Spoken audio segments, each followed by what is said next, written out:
అందరికీ నమస్తే అండి. ఏ రంగంలో అయినా సరే, అది రాజకీయాలు అవని, మీడియా అవని, లేదా ఉద్యోగంలో అవని, ఎక్కడ ఏ రంగంలో అయినా సరే ఉన్నత స్థాయికి వెళ్ళిన తర్వాత మూలాలు మర్చిపోకూడదు కదా. ఆ విషయంలో రేవంత్ రెడ్డి గారిని మనం అప్రిషియేట్ చేయాలి. ఆయన రాజకీయంగా వానమాలు దిద్దింది. స్టార్టింగ్ కొన్నాళ్ళు బీఆర్ఎస్ పార్టీలో వర్క్ చేశారు కొన్ని రోజులు. కానీ అక్కడ అంటే అప్పుడు టీఆర్ఎస్లే, కానీ అక్కడ పరిస్థితులు నచ్చలేదు ఆయనకి. సో ఇది కరెక్ట్ కాదు, ఈ పార్టీ సిస్టమ్ బాగాలేదు, ఈ పార్టీ లీడర్షిప్ బాగాలేదు అని చెప్పి ఆ పార్టీ లోపలికి వెళ్ళిన తర్వాత ఆ డొల్లతనము అదంతా చూసి ఇమీడియట్గా బయటకు వచ్చేసి అప్పుడు తెలుగుదేశం పార్టీలో చేరి తెలుగుదేశం పార్టీలో మండల స్థాయి లీడర్గా, ఆ తర్వాత ఎమ్మెల్యేగా ఎన్నికయ్యారు, 2 సార్లు ఎమ్మెల్యేగా చేశారు. అక్కడ పరిస్థితులు బాగోకపోవడంతో పార్టీకి ఫ్యూచర్ లేదు అని తెలుసుకొని తను పార్టీ అధినేత దగ్గరకు, చంద్రబాబు గారి దగ్గరకు వచ్చి తన అభిప్రాయాన్ని చెప్పి చాలా గౌరవప్రదంగా పార్టీ నుంచి బయటకు వెళ్ళి కాంగ్రెస్లోకి వెళ్ళి సీఎం స్థాయికి వెళ్ళారు. కష్టపడ్డారు. ఒక మండల స్థాయి ప్రజాప్రతినిధి నుంచి సీఎం స్థాయి వరకు అసలు కాంగ్రెస్ పార్టీ తెలంగాణలో గెలిచిందంటే అదంతా మ్యాక్సిమం రేవంత్ రెడ్డి గారి కష్టమే, ఆయన ఫైటింగ్, ఆయన పోరాటమే. సో ఆయన ఒక కామెంట్ ఒకసారి విందాం. అసలు ఈ వీడియో ఎందుకు చేస్తున్నది, ఆయన చేసిన కామెంట్ ఒకసారి విందాం. ఈ తెలంగాణ రాష్ట్రంలో నందమూరి తారక రామారావు గారికి అభిమానులు ఉన్నారు, నారా చంద్రబాబు నాయుడు గారికి సహచరులు అనుచరులు ఉన్నారు.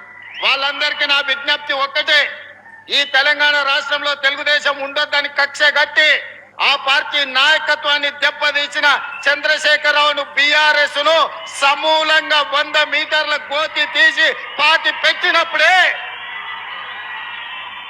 బీఆర్ఎస్ వాళ్ళు గద్దెలు దిగాలి, ఊర్లలో బీఆర్ఎస్ దిమ్మలు కూలాలి.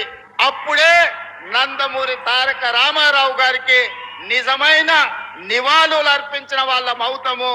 ఆ విధంగా మనము ముందుకు వెళ్లాల్సిన అవసరం ఉన్నది. బీఆర్ఎస్ ను బొంద పెట్టాల్సిన బాధ్యత మన అందరి మీద ఉన్నది. ఆయన ఎక్కడ మాట్లాడారంటే ఖమ్మంలో ఒక మీటింగ్, అంటే ఎన్టీఆర్ గారి వర్ధంతి కదనన్న ఆ మీటింగ్లో ఆయన మాట్లాడారు చాలా స్పష్టంగా. అంటే ఆయన మనసులో ఉన్న బాధ, బీఆర్ఎస్ పార్టీ మీద ఉన్న కోపం, రాజకీయంగా ఆ పార్టీ మీద ఉన్న వ్యతిరేకత, కోపంతో పాటు తెలంగాణలో తెలుగుదేశం పార్టీని ఇబ్బందులు పెట్టిన మాట వాస్తవం. తెలంగాణలో తెలుగుదేశం పార్టీ లేకుండా చేయాలి అని చూసిన మాట వాస్తవం. కేసీఆర్ గారు టీడీపీ నుంచి గెలిచిన ఎమ్మెల్యేలందరినీ కూడా జాయిన్ చేసుకోవడం, వాళ్ళ మీద ఫైనాన్షియల్గా వాళ్ళని దెబ్బతీయడం, వాళ్ళని చాలా ఇబ్బంది పెట్టారు. లేకపోతే తలసాని శ్రీనివాస్ యాదవ్ గారు, లేకపోతే కడియం శ్రీహరి గారు, ఎర్రబెల్లి దయాకర్ రావు గారు అండ్ మల్లారెడ్డి గారు, వీళ్ళందరూ రాజకీయ మూలాలు ఎక్కడున్నాయి? తెలుగుదేశం పార్టీలోనే కదా. సో చాలామంది, ఈవెన్ అఫ్కోర్స్ కేసీఆర్ గారు కూడా టీడీపీ నుంచే వెళ్ళారు అనుకోండి. సో అంటే తాను ఏదైతే ఎక్కడి నుంచి అయితే రాజకీయంగా ఎదిగారో ఆ పార్టీ తన ప్రాంతంలో ఉండకూడదు అని చెప్పి కక్ష కట్టారు కేసీఆర్ గారు. చంద్రబాబు గారు నిజంగా అగ్రెసివ్గా వెళ్తే, కేసీఆర్ గారి స్థాయిలోనే చంద్రబాబు గారు కూడా అగ్రెసివ్గా వెళ్తే, అక్కడ రాజకీయాలు మొదలు పెడితే ఖచ్చితంగా అక్కడ ఫైట్ చేయాల్సి వస్తుంది, అక్కడ కార్యకర్తలు ఫైట్ చేయాల్సి వస్తుంది, కేసులు ఎదుర్కోవాల్సి వస్తుంది. ఇక్కడ జగన్తో ఫైట్ చేస్తూ అక్కడ కేసీఆర్తో ఫైట్ చేయడం అంటే కష్టం.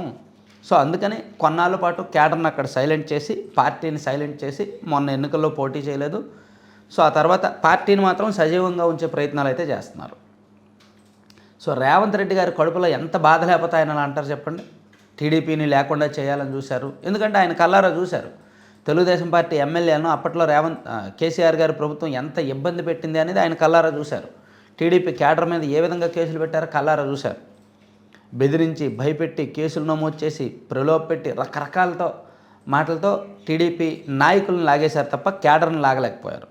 క్యాడర్లో చాలా వరకు సైలెంట్ అయిపోయారు. సరైన మాకంటూ ఒక రోజు రాకపోద్దని వెయిట్ చేశారు.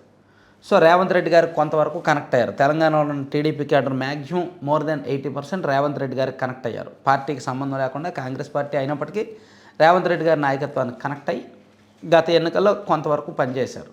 సో ఇప్పుడు ఆయన సీఎం అయిపోయిన తర్వాత కూడా రేవంత్ రెడ్డి గారు అసలు టీడీపీని లేకుండా చేసిన బీఆర్ఎస్ పార్టీని మనం ఎందుకు ఉంచాలి, గ్రామాల్లో ఎక్కడ పార్టీ జెండాలు ఉంటే ఆ జెండాలు తీసేయండి, జెండా దిమ్ములుంటే మొత్తం కూల్చేయండి, అప్పుడే నిజంగా ఎన్టీఆర్ గారు ఆత్మకు శాంతిస్తుంది అండ్ అంటే ఆయన బాధ అండ్ కోపం చాలా స్పష్టంగా కనిపిస్తుంది అన్నమాట.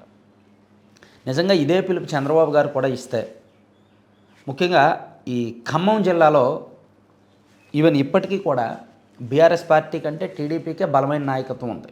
గ్రౌండ్ లెవెల్లో కూడా క్యాడర్లో కూడా బలం టీడీపీకే ఎక్కువ ఉంటుంది. మేబీ బీఆర్ఎస్ పార్టీ మూలాలు కొన్ని జిల్లాలకు పరిమితం, కానీ బీఆర్ఎస్ పార్టీ వచ్చిందే టీడీపీ నుంచి ఒక రకంగా. ఇప్పటికి ఆ పార్టీలో ఉన్న లీడర్షిప్ చాలా వరకు టీడీపీ వాళ్ళే.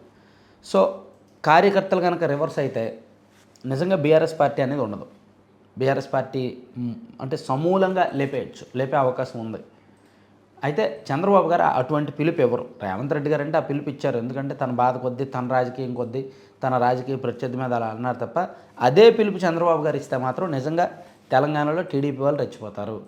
తెలంగాణలో బీఆర్ఎస్ పార్టీకి గడ్డు కాలం తప్పదు. ఆ పిలుపు చంద్రబాబు గారు ఇస్తారు, కాకపోతే ఆయన ఇవ్వర్లేదు, ఇచ్చే టైప్ కాదు. Thank you.